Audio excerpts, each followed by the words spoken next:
Hi, I'm Mitch Gallagher from Sweetwater. Today we're checking out the benefits of using a shock mount with your microphones.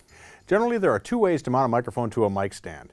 We can use a stand clip, which is a hard mount. The microphone screws into the clip or slips into the clip, and then it mounts directly onto the stand. Our second option is a shock mount.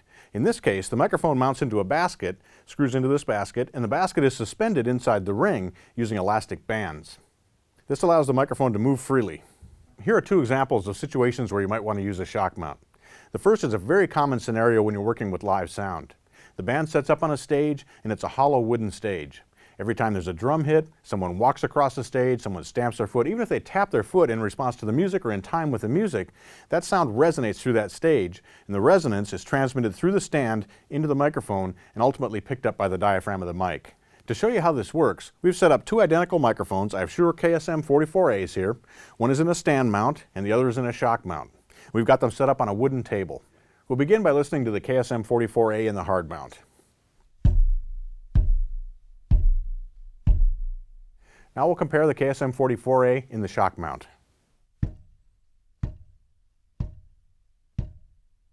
From where I'm sitting, I can even visually see how the microphones are moving differently in response to thumping on the table. This one vibrates quickly and takes a relatively long time to settle down. Our second KSM 44A is floating freely inside the shock mount. It swings back and forth and settles down almost immediately.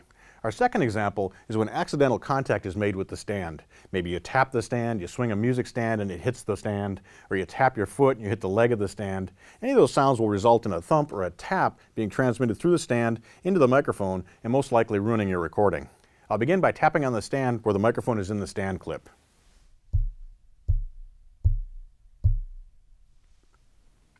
Now our shock-mounted KSM 44A. You can hear there's a dramatic difference in the amount of stand-borne vibration that's transmitted into the microphones. And again, you can visually see that difference as well. This microphone vibrates back and forth. This one swings gently and stops almost immediately. You can hear there's a dramatic difference when you use a shock mount to suspend your microphone. It's going to result in clearer sound whether you're on stage or in the studio.